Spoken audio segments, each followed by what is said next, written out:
أعوذ بالله من الشيطان الرجيم. بسم الله الرحمن الرحيم. الرحمن علم القرآن خلق الإنسان علمه البيان الشمس والقمر بحسبان والنجم والشجر يسجدان والسماء رفعها ووضع الميزان ألا تطغوا في الميزان وأقيموا الوزن بالقسط ولا تخسروا الميزان والأرض وضعها للأنام فيها فاكهة والنخل ذات الأكمام والحب ذو العصف والريحان فبأي آلاء ربكما تكذبان خلق الإنسان من صلصال كالفخار وخلق الجان من مارج من نار فبأي آلاء ربكما تكذبان رب المشرقين ورب المغربين فبأي آلاء ربكما تكذبان مرج البحرين يلتقيان بينهما برزخ لا يبغيان فبأي آلاء ربكما تكذبان يخرج منهما اللؤلؤ والمرجان فبأي آلاء ربكما تكذبان وله الجوار المنشآت في البحر كالأعلام فبأي آلاء ربكما تكذبان كل من عليها فان ويبقى وجه ربك ذو الجلال والإكرام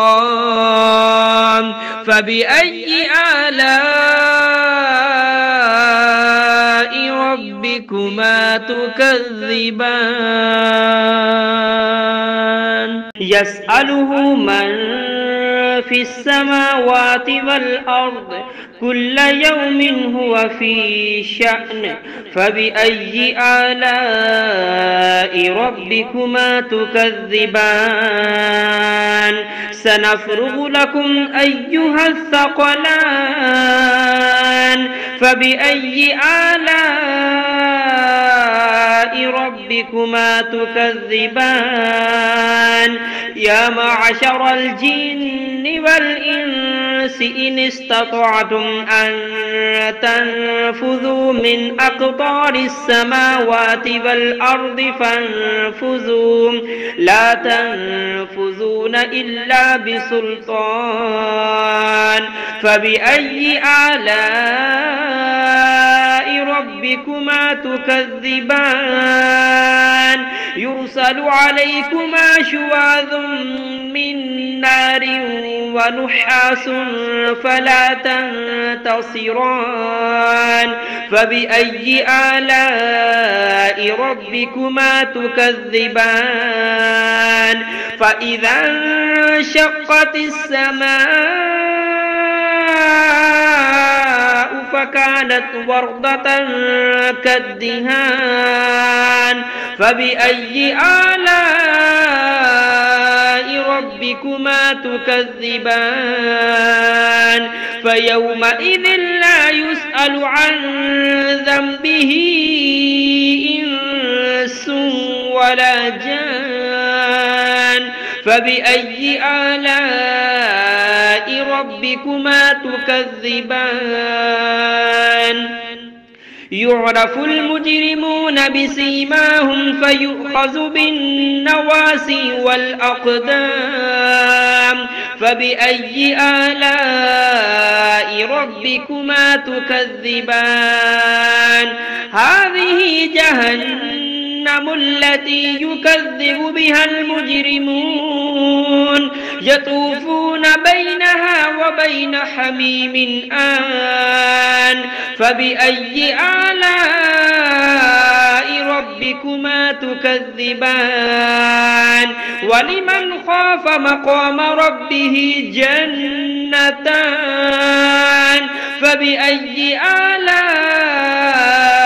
ربكما تكذبان ذواتا أفنان فبأي آلاء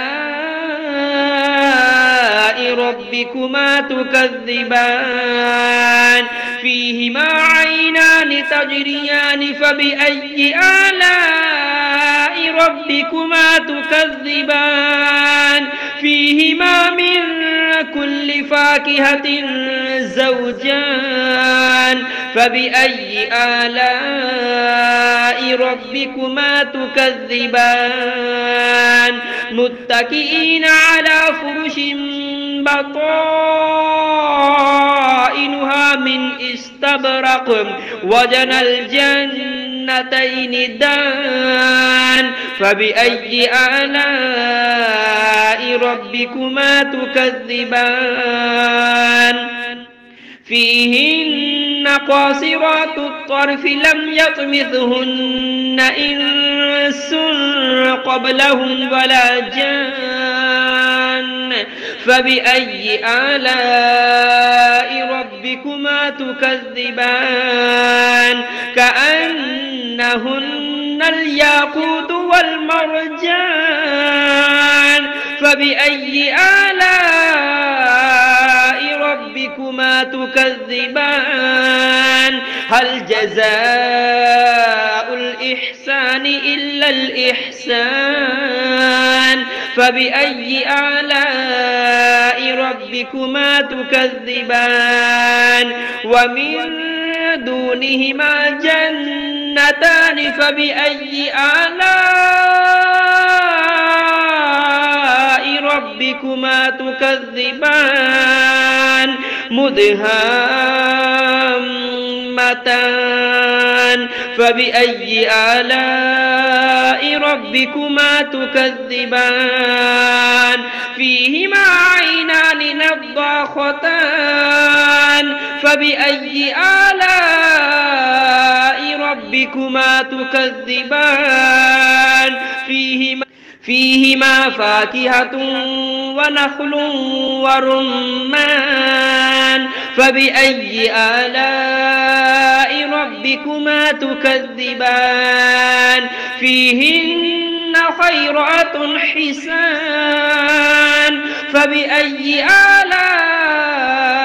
ربكما تكذبان حور مقصورات في الخيام فبأي آلاء ربكما تكذبان لم يطمثهن إنس قبلهم ولا جان فبأي آلاء ربكما تكذبان متكئين على رفرف خضر وعبقري حسان فبأي آلاء ربكما تكذبان تبارك اسم ربك ذي الجلال والإكرام.